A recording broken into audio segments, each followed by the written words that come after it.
So at first, they seemed really invested, they seemed really interested in you, they seemed to really like you.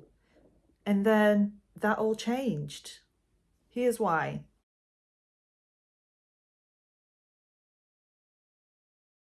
Hi, I'm Amy and welcome to my channel. I'm a certified relationship coach and manifesting mentor. And in today's video, I'm going to talk about why avoidant attachments seem to present really well at the beginning of a relationship and why that might change and leave you feeling really confused. So I'm making this video so that you're not personalizing this sort of behavior, because you do deserve better than this behavior. So usually when you get into a relationship with a dismissive avoidant or a fearful avoidant partner who is leaning more towards the avoidant side of the spectrum than anxious, so you will notice that they show up quite well at the beginning of a relationship. Particularly fearful avoidants show up incredibly well because they are present, they are giving, they're interesting people, and they are really attractive people. And because they are communicative, they can show up extremely well at the beginning of a relationship. And to a certain extent, so do DAs. DAs can present really well in relationships. And the reason for this is because they are at that stage in their feelings minus their fears. So their fears aren't there.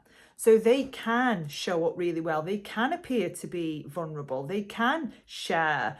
And you're sitting there thinking, oh, this is great. This person's amazing. This person's going to meet all my needs. This person's really communicative. This person's really generous, until they're not.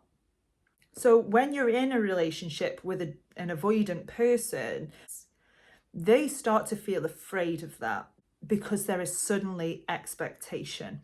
And what I mean by expectation is that maybe you've had a discussion about what your needs are.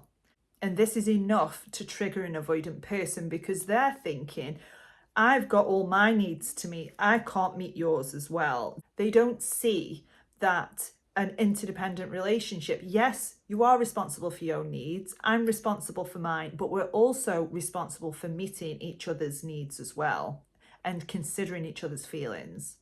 So when you're with an avoidant person, this doesn't necessarily happen. And what you will find is that they will start to withdraw, they will start to distance. And that makes their partner, whether that's an anxious person or a secure person or even an FA who's leaning anxious, that can leave the other party feeling really afraid, feeling like they're going to get abandoned, feeling like their partner's not in love with them anymore. Why are they distancing themselves from me? Is it something I've done wrong? And because avoidant people aren't the best at communicating how they're feeling, that it's far too vulnerable for them to do that, to communicate that. They will ghost you, they will leave, they will just let the relationship fizzle out. So the answer to why this happens is because when the relationship develops, the expectations also develop, and it's too vulnerable for them, it's too overwhelming for them. And because they're not in touch with their own feelings, they can't get in touch with yours either. They can't empathize with you because their own feelings that they're trying so hard to suppress all of the time. And a lot of the time they're running with a low level anxiety anyway. So what you might see is an avoidant being a little bit stingy because they resource guard. They resource guard because they feel so unsafe all of the time.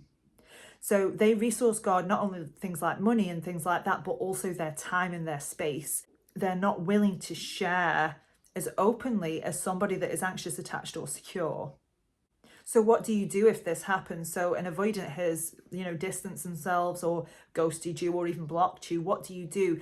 The only thing you can do, which is let them.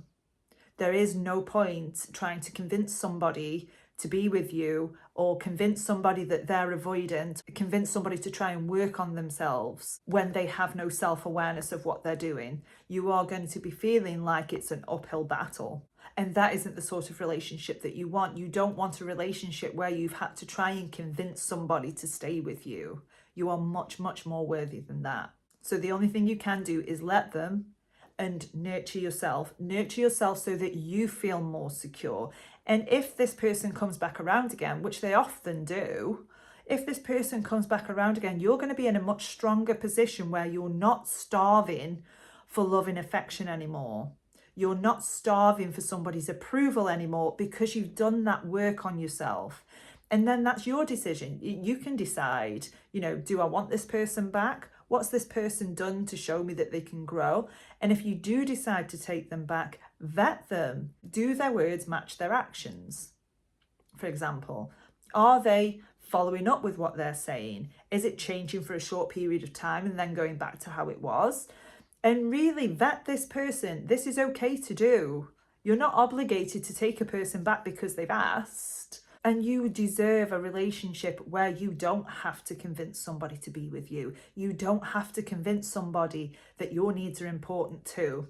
You don't have to convince somebody to communicate with you vulnerably or connect with you. And this comes along with you being secure first. So I hope you found this video helpful. If you did, drop a comment below and I will see you in the next video.